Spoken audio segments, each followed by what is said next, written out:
Based on the recommendations from the Center for Disease Control and Prevention and the Food and Drug Administration, this morning after consulting with the Ohio Department of Health Director Stephanie McLeod, as well as Chief Medical Officer Bruce Vanderhoff, I announced a temporary pause in the administering of Johnson & Johnson's COVID-19 vaccination.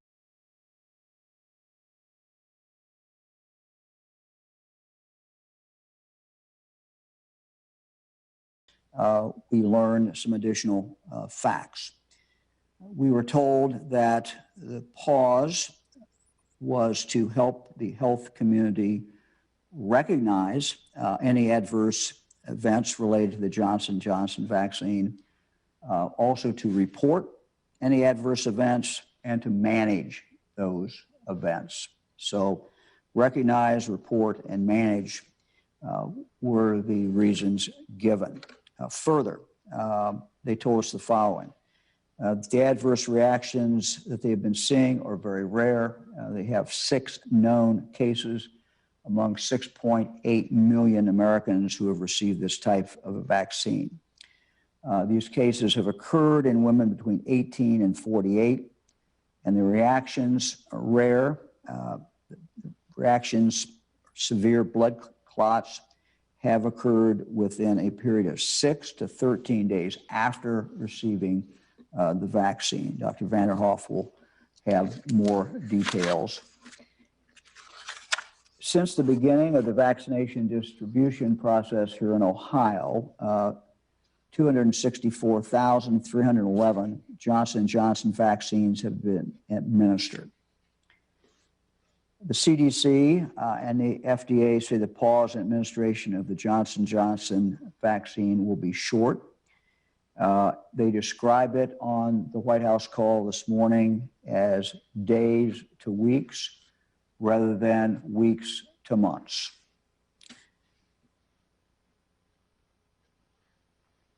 We know that during this pause, Ohioans should continue to be vaccinated. Several doctors have said the vaccination you want is the vaccination that you can get now. Those that you can get now, of course, are Pfizer and Moderna. Pfizer is a 3-week protocol. The Moderna, of course, is a 4-week protocol. We know that those are, in fact, safe. We are instructing providers who have Johnson & Johnson vaccine to store those, hold on to those until they receive further guidance. We have tried to work with the providers and to enable as many providers as possible to make a very quick switch over from Johnson & Johnson to Moderna or to Pfizer. For exact details, the providers will put that out and have been putting that out. But let me give a kind of a broad description of what has happened today and is happening tomorrow. For the most part, we have been allocating Johnson & Johnson to our colleges and our universities to enable the one shot to take place before the students go out around May 1st. Second, we have been directing the Johnson & Johnson to our mass vaccination sites. There's been other Johnson & Johnson that has come through directed by the federal government to a number of pharmacies throughout the state of Ohio. Last week, our colleges and university partners began a process of vaccination. 63 public and private four-year institutions received vaccinations. The good news is that many of them finished that vaccination last week. There are some, however, that did not finish it and that are now paused.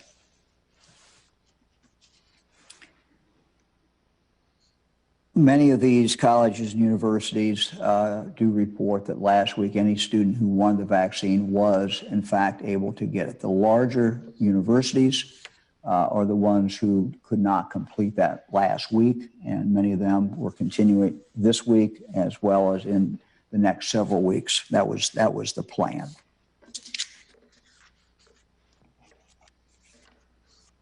mass vaccination sites and colleges and university sites that are proceeding with Pfizer. So these are the ones I'm going to list now are ones who they have substituted Pfizer for the Johnson & Johnson. Dayton Convention Center, in Zanesville at the Genesis Healthcare System at Colony Square Mall, in Akron, the Public Health at the Summit County Fairgrounds, in Columbus, the work the Public Health is doing at the Fairgrounds at the Celeste Center, University of Cincinnati, Ohio University, University of Toledo, and Wright State University. So all of those are continuing on with Pfizer. Sites that are substituting Moderna for the Johnson & Johnson. That would be Allen County Health Department in Lima, in Maumee, the Lucas County Rec Center, in Marietta, Memorial Health System, Ohio Northern University's Mobile Clinic, and in Chillicothe at Adena. Steubenville,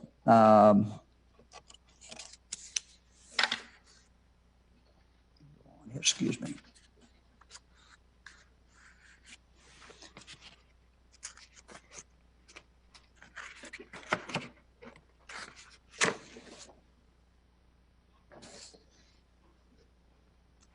I think I have lost a page, so I will come back. Let me come back to that. I want to make sure I've got it all correctly. Eric is handing this to me. Thank you, Eric. Yeah, Eric, I'm going to come back to that in a moment so I can finish that.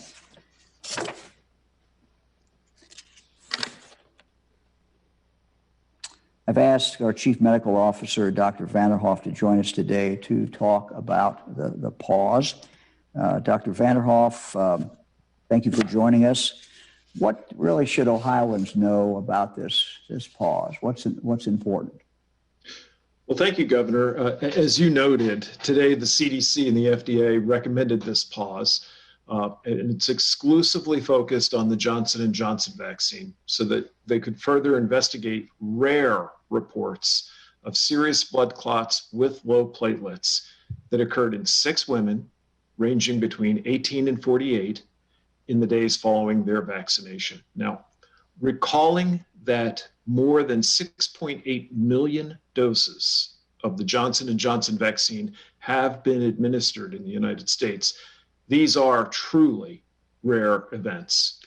Importantly, similar events have not been associated with the more than 180 million doses of the Pfizer and Moderna vaccines administered in the United States. Now, the ACIP, the Advisory Committee on Immunization Practices, will be convening tomorrow to review the available data and provide further guidance and advice regarding Johnson & Johnson.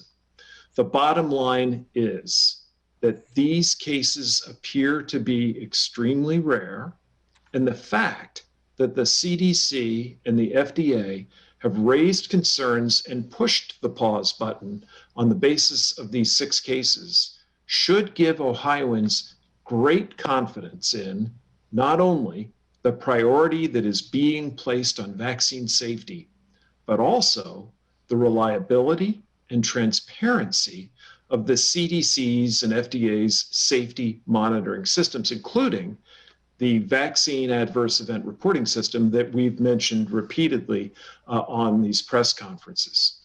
Today's announcement really shows that that system works and works well and reinforces our confidence in continuing to administer the mRNA vaccines from Pfizer and Moderna, vaccines which have, after all, gone into arms more than 180 million times.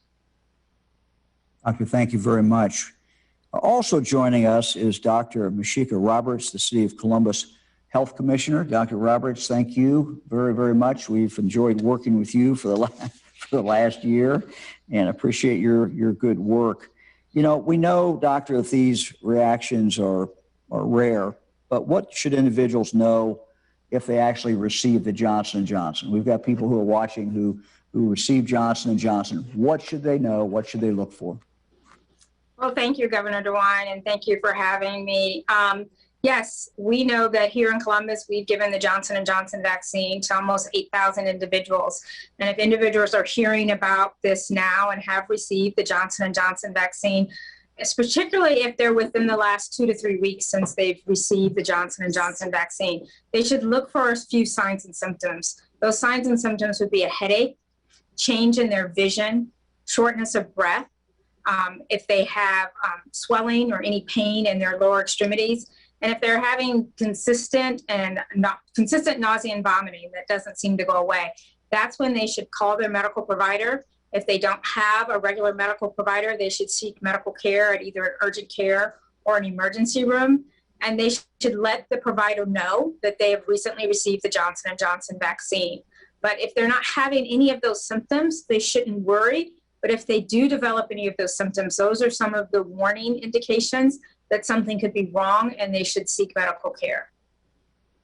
Thank you, Doctor, very much. That's very helpful. Appreciate it.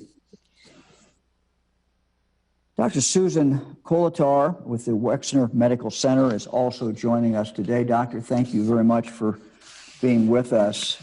We appreciate your time. Would you be able to speak to what could be causing these reactions?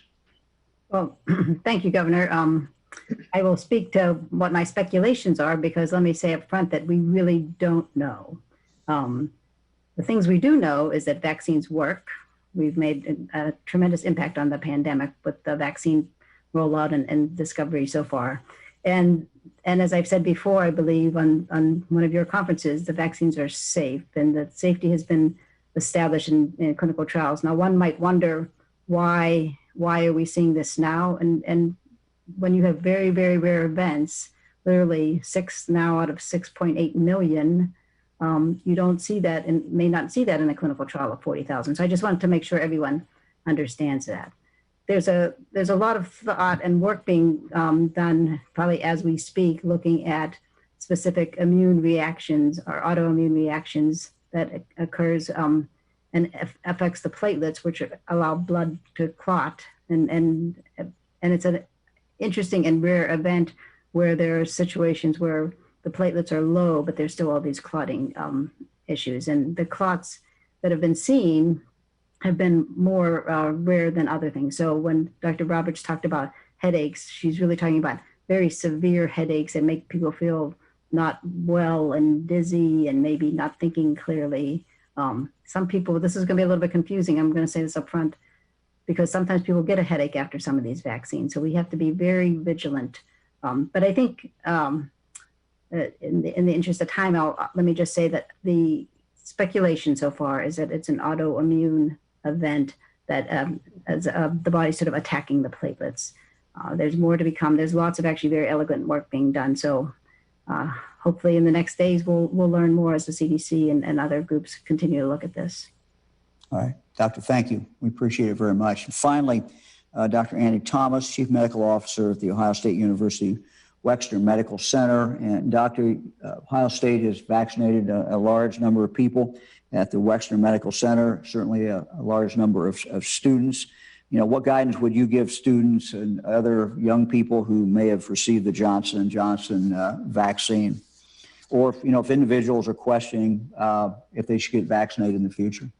Yeah, Governor, thank you so much for having me here today and for focusing on this issue.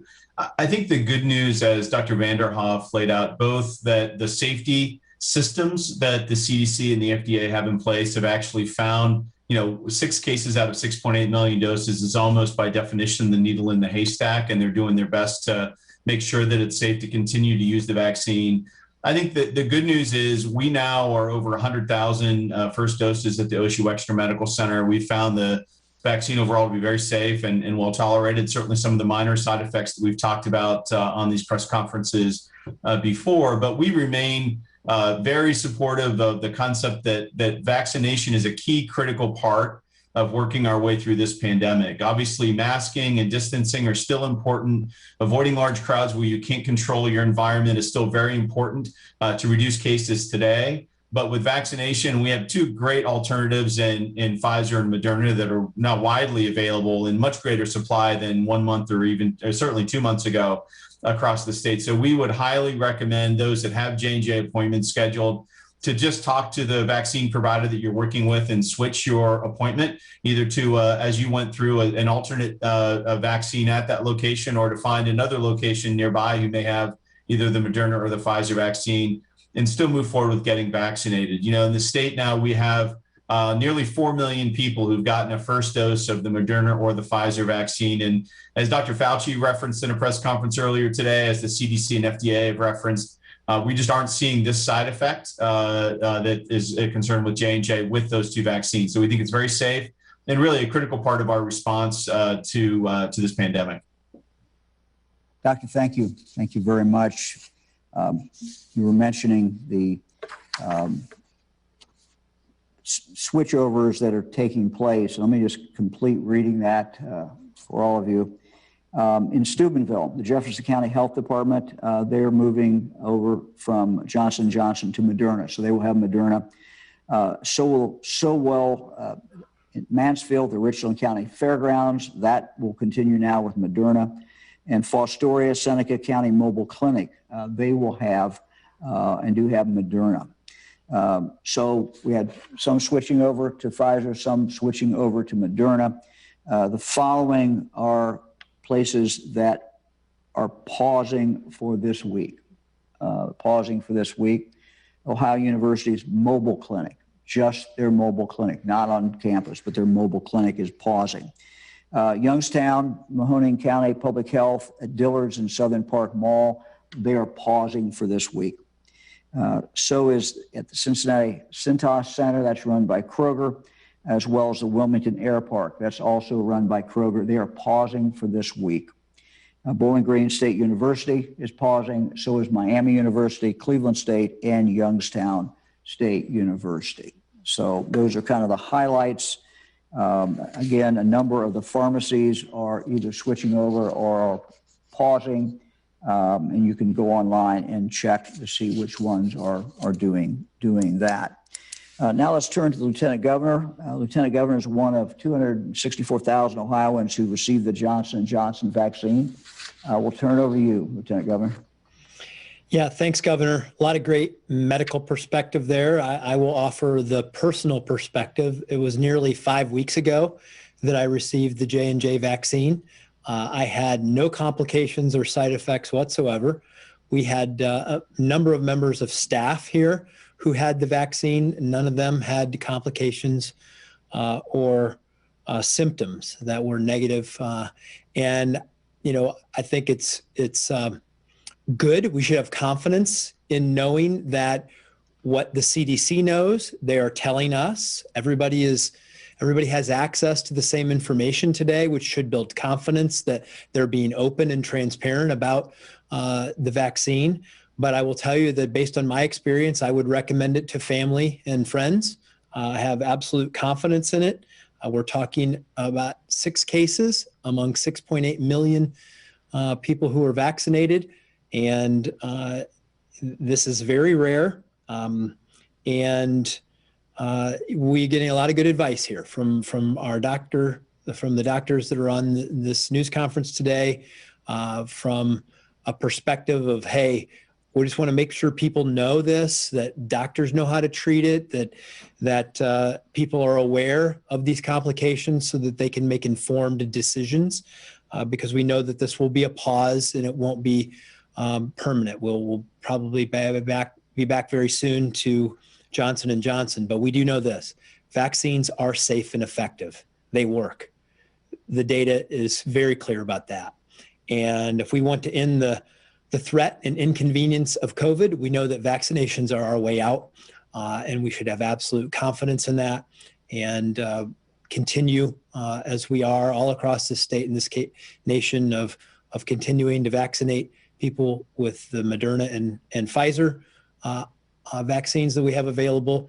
And we'll hope that soon we'll have an answer on Johnson & Johnson, and we'll be able to put that back into the mix, because I know people want to get They want to move on. They want to move on to the normal things that they did in life, and vaccines are our way back to that way of life.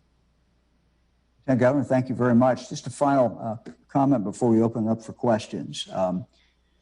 Even with Johnson & Johnson no longer being available this week in Ohio, there are plenty of slots open of Moderna and Pfizer. Not everywhere, certainly, but if you look at the state, we've seen in the last 10 days a really slackening of demand. Not a huge slackening, but somewhat of a slackening. And so there are slots that are open. We would just encourage people to get vaccinated. So open up to questions. Thank you. Governor, first question today is from Josh Rottenberg at Spectrum News. Hi, Governor. How are you? I'm good, sir. Just a quick question about vaccine hesitancy. Obviously, there was a huge hesitancy beforehand, and now with this news today, how much more are you worried about people not getting the vaccine after something like this? Well, I think, the important thing is to get the facts out. With Johnson & Johnson, this was 6 known cases out of 6 million. And I'm not minimizing that at all. And we're going to see what the experts decide to do. But in regard to Moderna and Pfizer, all evidence is that these are very, very strong. These are very, very effective, and these are very, very safe. So I don't know if any of our doctors on our panel want to jump in. I still see some of them up on the screen. If any of you want to take that question. Governor, I'll be happy to start.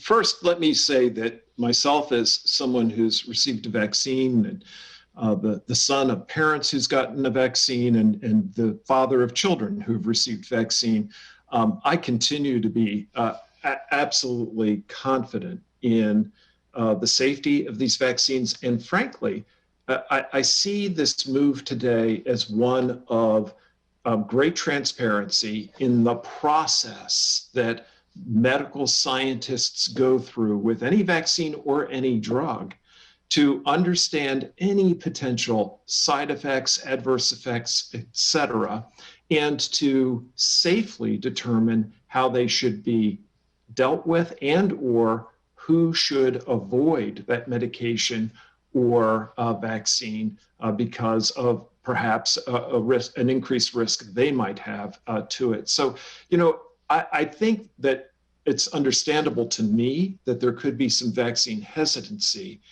But really, I think that for those whose hesitancy is built off of fear regarding the safety and the safety practices, this should be reassuring that the scientific and medical community is really on this and watching very closely to assure that what people are receiving is in fact safe.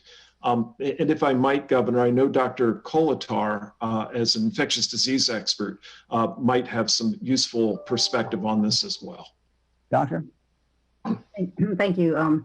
I think I would echo what you just said. Knowledge is power. And Governor, you asked me what's causing this, and I replied that I don't know because I don't know specifically. But as more and more work is being done to try to understand the cause, that will allow us the opportunity to identify people who may be at risk, even if it is 1 in a million. And I think that's the key factor here. That as we continue to grow knowledge and we can inform people, then they should be able to. That should help them make informed decisions about their risks. And that's, I'm a big believer that knowledge is power. So I think that is our best way to continue to address vaccine hesitancy. And being transparent is clearly the key. Thank you, Doctor. Next question is from Laura Hancock at Cleveland.com. Governor, would you consider extending the mass vaccination site at the Wilstein Center in Cleveland beyond the 8 weeks so they could instead give more of the 2-shot vaccine instead of Johnson & Johnson? We've made no decision on that. We're going to look at everything as we do every single week in determining, where the demand is, where we need to put the vaccinations, where we need to put the vaccine. So certainly, nothing is off the table at all, and we'll see based upon what the demand is. Again, we're going to have to see what happens in regard to Johnson & Johnson. We don't know that yet. As you know, at the Wolstein Center, we're now into second shots, and we're into that cycle, and that cycle will continue on for the next several weeks.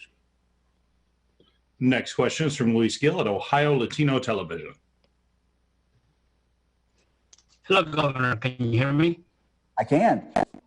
Thank you, Governor. It's nice to see you last night at the Council Clubs. It was a very nice reception. Governor, this question could be for you or for Dr. Vanderhoff or for Dr. Thomas.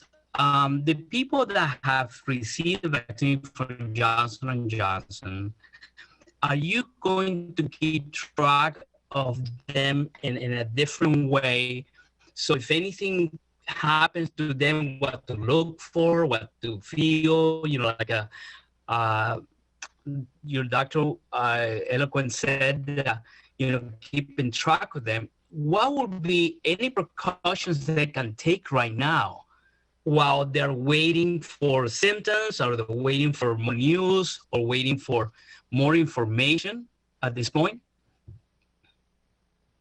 Dr. Vanderhoff, you want to take that? Yes, sir. I'd be happy to. So the importance of this pause is that, in fact, what the CDC and FDA are doing is first making patients aware that this is going to be very rare. If it is going to occur, it will be within the first 2 to 3 weeks after they have received the vaccine. And they would be looking for the kind of fairly severe symptoms that were very well outlined by Dr. Roberts, including severe headache, severe abdominal pain, swelling or pain in the extremities, and that the vast majority of people who received this vaccine will never develop those symptoms. But if you do, now providers are well aware of what to look for, and hopefully patients who've received this are well aware of what to look for. And so the special attention that is being given really is that awareness that enlists all of us as a collective team to look for these signs and symptoms. I can cover a little bit also, Bruce, what we're doing at Ohio State. We've had just over 1,100 individuals get the J&J vaccine. We actually, it should be going on as we speak. We approved language over the noon hour that will be going out as my chart and email messages to patients that would alert them to what the symptoms are. When they are in getting their vaccine, they're given information about our vaccine hotline that they're to call if they have any side effects or problems. It's reemphasized in there in terms of both symptoms to look for and what to do if you have those symptoms. But as Dr. Vanderhoff has said, at a 1 in a million number, I think having 1,000, 1,100 patients, we probably aren't going to have anyone with that side effect, but we certainly are doing our best, as I think most vaccine providers are, of making sure that people are educated about this. And obviously, it's kind of why we're all here today, is to make sure that you all, with your voices in the media, are able to share the facts about this, to be transparent with people, but not be overly alarming given the rates. If you think about people with COVID, especially people that are admitted to the hospital, it's closer to 1 out of every 6 of them develop a blood clot. We're talking 1 out of a million developing this one type of a serious blood clot from the vaccine. So it's, in terms of the relative risk, it's very low. At the same time, for those patients who have had this, and we know one has passed away, it's incredibly, I'm sure, both, very sad for the families as well as a difficult situation for them. So we do want to be transparent and clear with patients. And may I emphasize again that these events have all been within a couple of weeks. So if you got your vaccine a couple months ago, and it's probably safe to say that this is not going to happen. Thank you. And I would just add, Governor, that individuals who have received the J&J vaccine, the vaccine is effective. So they don't need to worry about getting another vaccine from another manufacturer. And like Dr. Thomas said, we are also actively working with the 8,000 cases that are individuals we have vaccinated with J&J to inform them of this finding and to give them advice of what they should do if they develop these symptoms, particularly if they've received the J&J vaccine in the last 3 weeks. Thank you. Thanks, doctors. Next question is from Chelsea Sick at WKEF in Dayton. Hi, Governor DeWine. It looks like we know the goal was to get college students vaccinated before they went home for summer, but how does this pause impact that plan with students having to get the 2 doses? What's your message to those students who may feel on edge about getting both doses in before the end of the semester? Well, I certainly encourage any college student to be vaccinated. There's opportunities out there with Pfizer and Moderna.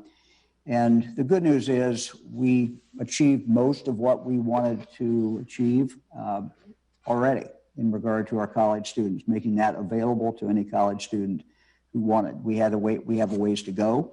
You can see that some of the universities have been able to switch over. Others are on pause, and we'll be reevaluating in the next few days. But our goal was to try to get them vaccinated before they left campus. Some of them may now have to get this vaccination on their own and get it maybe off campus. They could do that now, or they could do it, when they leave campus. So, not exactly what we wanted, but we've accomplished a lot, and we've gotten a lot of college students vaccinated, and some are continuing to be vaccinated. And we'll see what happens in the next few days. Next question is from Farnoosh Amiri at the Associated Press. Hi, Governor. My question is, does your office have an idea of how many Johnson & Johnson doses in the state are in limbo because of the decision that was made this morning? And that's whether they already had it, pharmacies or vaccination centers already had it in hand, or the ones that they anticipated to receive this week. So was the question, do we know how many are now out somewhere in Ohio with a provider on hold? Is that the question?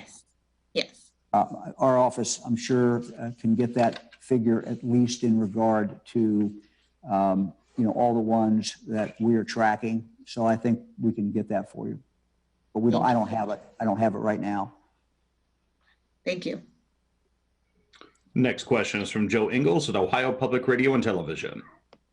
Hello, Joe. Governor. How are you? Good. I would like to know, we have people who are going from Columbus to small towns to get vaccinated in different places. Is there any way for us to know who's getting vaccinated and leaving their home area to do it? Are you tracking that? Well, we're certainly seeing it, Joe, anecdotally, and it's being reported in the news media. It's also being reported, as Fran and I have gone around, anecdotally, we've gone around to 33 sites. And that's one of the questions we always ask, where are the people coming from? And there certainly has been some people who have been coming out of urban areas to go to more rural areas. And as we announced last week and the week before, we are moving vaccines every time that we make the allocation, which is once a week, that we send in the shipping, what I call a shipping order, to the federal government. We are making those adjustments. We had last week, for example, some of our health departments told us, don't send us any this week, and those have been diverted other places. So that will continue. When we started, we were going strictly by a population formula, but now, at this stage, it's clear what we need to do, and we have done, is switch over to, we'll use that as a baseline, but we'll vary that depending on where the demand is. We will go where the demand is. We're already going where the demand is. So we will continue to do that. Do you have any idea how many people have gone out of their area, though, to get a vaccine? I don't think we track that. I can find that out. I mean, as you know, the way they're recorded, just to make it clear, if I'm in Greene County and I go and get vaccinated in Clark County, it gets recorded as a Greene County resident on the data. So whether or not we can tell you what percentage are out of county, I don't know that, but we can check on that. Thank you. Our goal, has been to know how's each county doing. And that's very valuable information. And by how each county is doing, what we simply mean is not how the health department is doing or anybody is doing, but rather, what percentage of that population in that county is getting vaccinated. And so again, that is another way for us to look at, where we have a problem and then try to figure out if there's something that we can do about that. So that piece of information can be helpful. Next question is from Jackie Borchard at the Cincinnati Enquirer. Good afternoon. We've had the Johnson & Johnson vaccine since the first week of March. Why do you think we're starting to see those blood clot side effects come up now? Yeah, I'll refer that to the doctors. Anyone want to? Yeah, Governor, I'll start with that. I think it's largely because of its rarity. And I think that Dr. Kolatar referenced this. These vaccines were thoroughly evaluated compared to previous vaccine development in terms of the total number of people in the trials, unprecedented numbers of people in the clinical trials. But when you're looking at reports that are essentially less frequent than 1 in a million, it may take some time before one can reasonably identify such rare events. I think that it's actually a tribute to the VAERS system that even this early in the vaccine rollout, we've identified these potential issues of concern. Dr. Kolatar, would you add anything to that? Thanks, Bruce. I think that's exactly right. As I said, the trial that got the J&J vaccine emergency use authorization had 44,000 people in it. So if you're talking 6 out of 6.8 million, it's not unusual to think that you would have 0 out of 44,000. I think it's really just, again, a tribute to the system of reporting of adverse events and a tribute to doctors and practitioners out there who are giving these vaccines to recognize these and make sure that they're reported. Thank you. Next question is from Nathan Hart at WCPO in Cincinnati. Hi, Governor. Now that a lot of college students might have to arrange their own vaccines independent of a university or a drive, do you have any plans or initiatives to try to convince young people to get the vaccine this summer? Yes, we do. We'll have some specific advertising in regard to that. But I think, one of the untold stories, and again, we have found this as we have gone around to the sites and as I have talked to people administering these at colleges and universities, and as I have talked to college presidents, there's a big number of college students that already had been vaccinated. We were frankly surprised, or at least I was surprised by that number. I don't have the exact number, but I know that Dr. Thomas, you were, I think, the first to tell me that, what you were seeing at Ohio State. I don't know if you want to add anything to that. I'd be happy to, Governor. Thinking about the dates when folks under age 40 became eligible, it was just 2 weeks ago yesterday on March 29th that individuals between 16 and 40 became eligible. I know at Ohio State, we're actually quite proud. Over a third of our students have already either received their first dose of vaccine or are signed up to receive their first dose of vaccine just in the first 2 weeks. And as you all know, we're quite a large campus. I think as the governor and I were discussing last week when he came to visit our site, we knew we were going to have a very difficult time getting our entire campus vaccinated before the end of the month, which is when our semester ends. We also know, frankly, that our target is really fall semester because given people graduating and new students coming in, we have a big communication effort to high school seniors that are going to be first-year students on our campuses starting in August. That between now and August is the time that they need to be getting vaccinated, and of course they're really at 16 through 18, oftentimes maybe even only eligible for Pfizer. So we do really want to strongly recommend for those incoming college students, not just around the state, but for those going to school out of state, that this summer is a really critical time for you to get that vaccine, get fully protected before you show up on campus in the fall. But because of our size, really that's been our target for the most part. We certainly wanted to try and capture as many people as possible before they left campus this semester, but that was never really fully our goal to be completely done. And let me just add something to what Dr. Thomas said. He mentioned high school students who are graduating will be starting at Ohio State and other universities. We had a very good call this morning, Lieutenant Governor and I did, with high school, school K through 12 superintendents as well as athletic directors to really talk to them about what our plan is and urge them to be in contact with providers, urge them to be in contact with their local health department in regard to getting students vaccinated in school. We've already seen a number of our high schools that have done that, and I just want to thank them for doing that. Again, this is an effort to increase the vaccinations just as quickly as we can among this younger group of Ohioans. So, thank you, Dr. Thomas. Next question is from Justin Dennis at MahoningMatters.com. Good afternoon, Governor. Thank you for addressing this. Could you explain why some local health departments got 2-shot vaccines while others are having to delay? What affected that process? And also, relatedly, are there more doses of the Moderna or Pfizer vaccines that are ready to send out right now or in the next week? The last question is what? I'm sorry, say that again. Are there any more 2-shot doses that could be sent out now or within the next week for upcoming clinics? Well, we're moving them around for next week, and there's some movement that was made this morning. So yes, we're going to continue to adjust that and move those around. So yes, there's an opportunity to do that. As far as when you have now 1,400 and some providers, we get the allocation on Tuesday. We know the numbers on Tuesday, and then we start figuring out where they're going to go.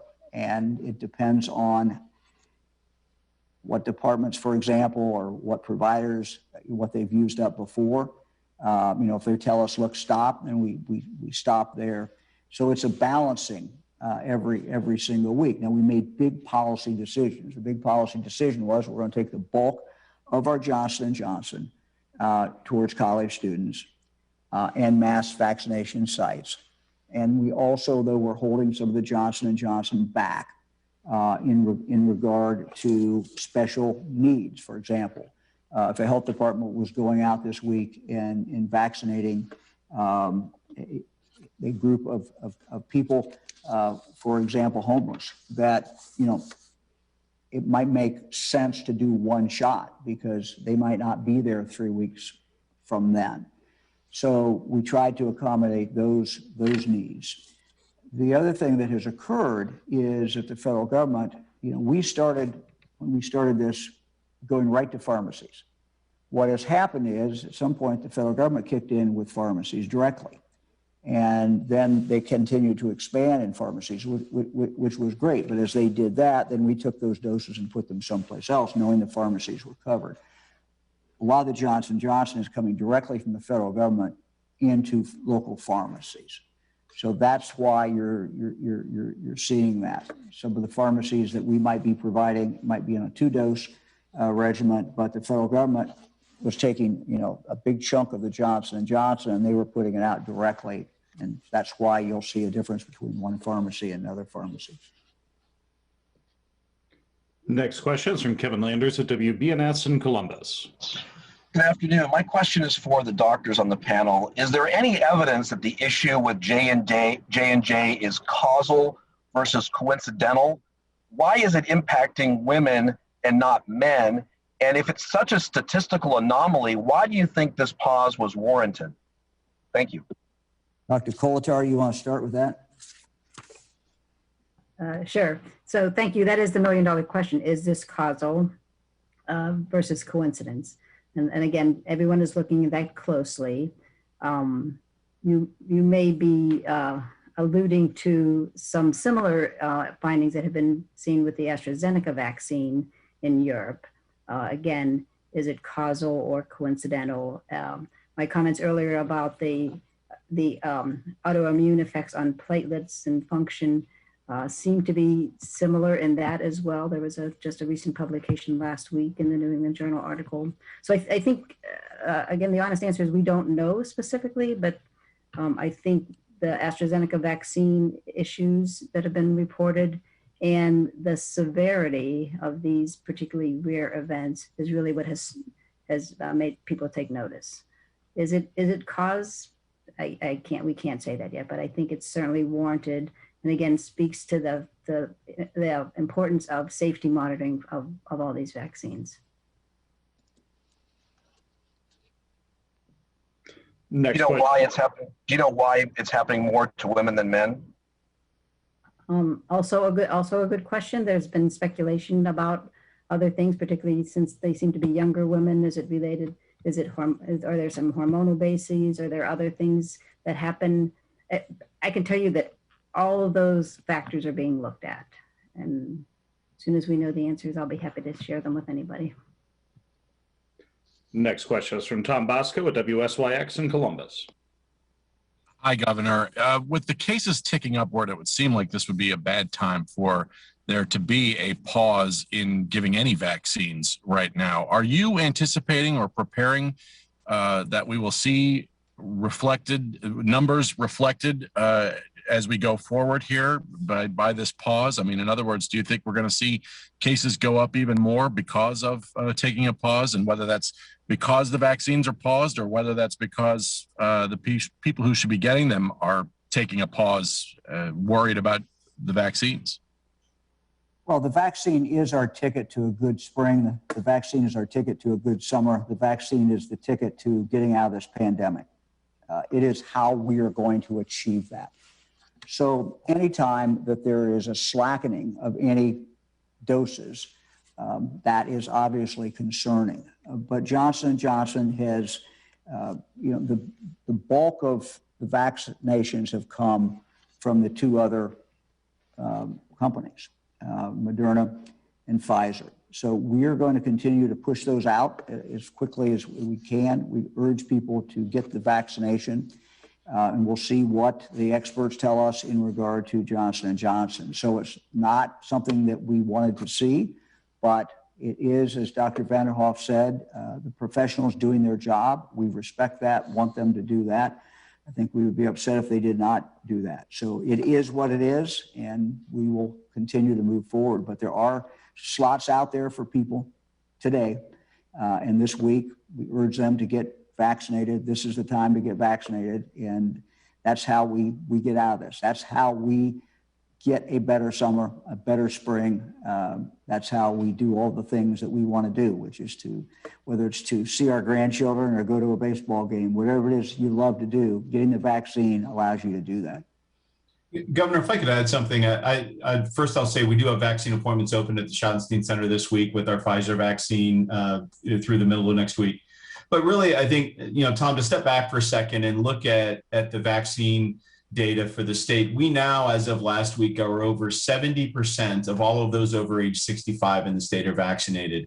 When you think we just started vaccinating the elderly population, certainly folks in nursing homes in December, but really in the bulk of the nursing home of the older population in January, it's really an amazing feat to think in 3 months we vaccinated over 70% of those over age 65 in the state. And those are certainly the people at highest risk of severe disease and certainly at risk for mortality or hospitalization.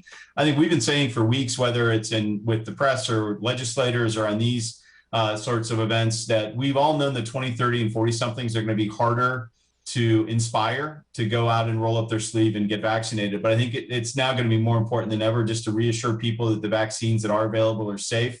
The appointments are available now because the capacity or the supply is higher. So there are more appointments in the state each week.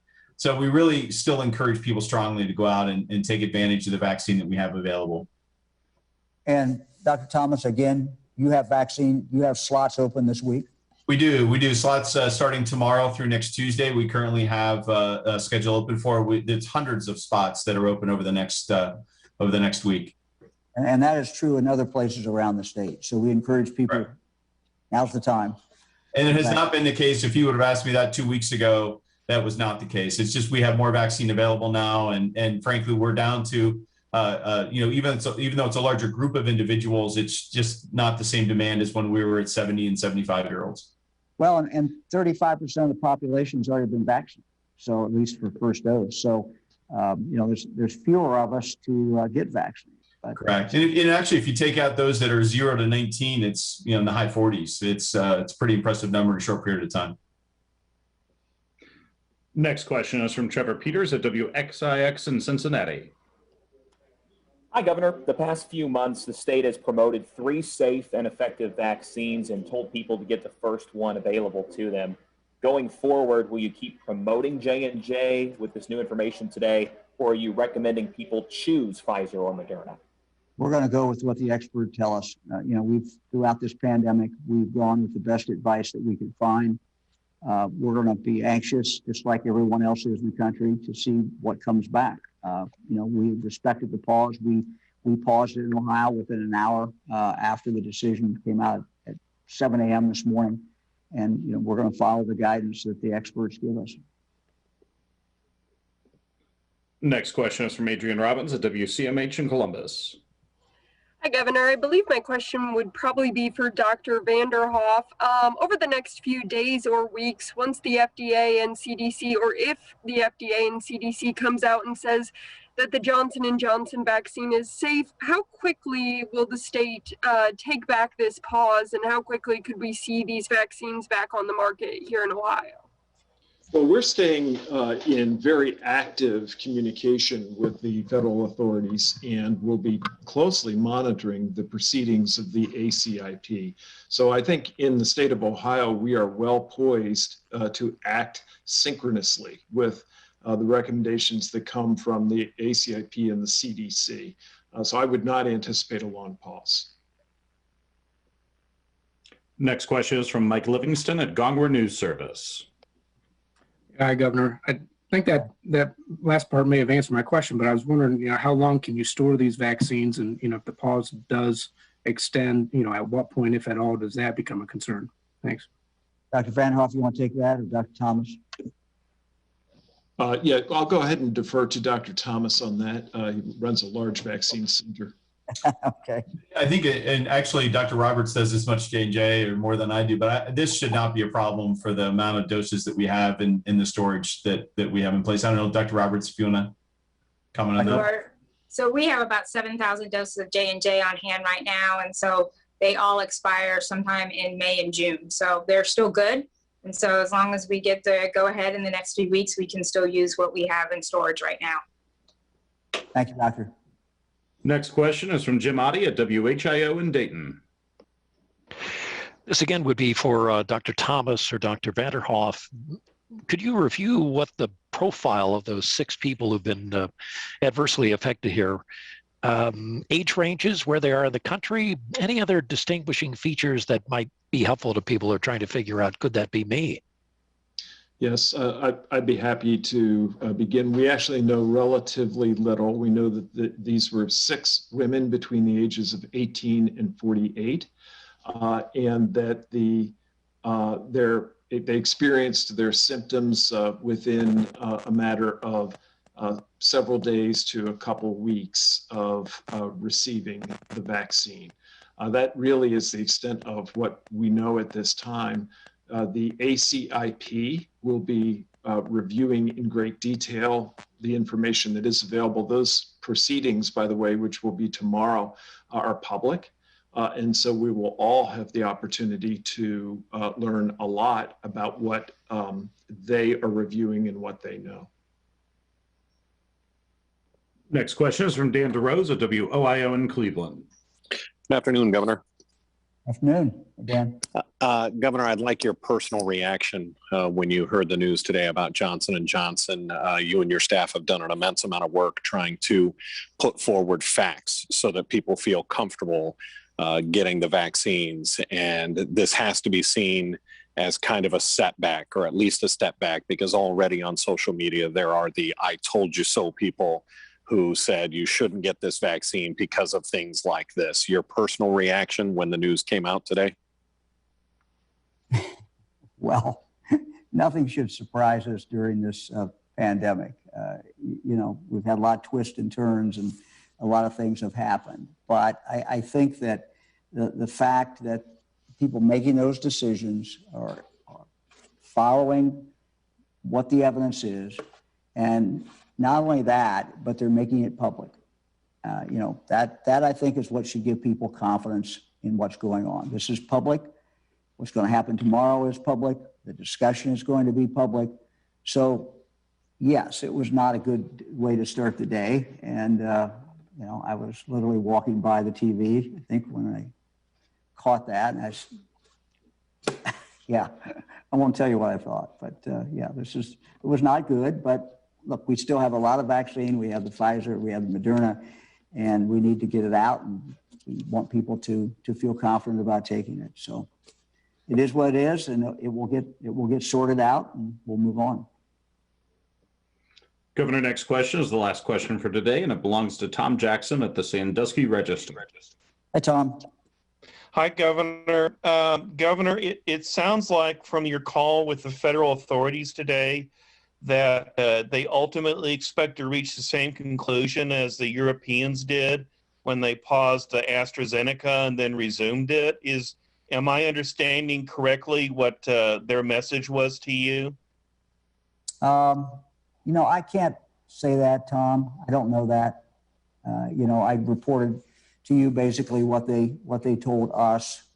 I think, they wanted, one of the things they really wanted to do is to get the message out to providers, but to everybody in the medical community. These are the things that you need to be looking for. So that was certainly one of the things that they wanted to get across, but I can't read their mind. And I think they're going to let this, they're going to follow the process, follow the evidence. And I think that should give us all confidence.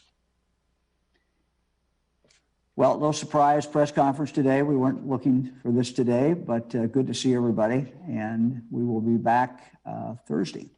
Thank you very much.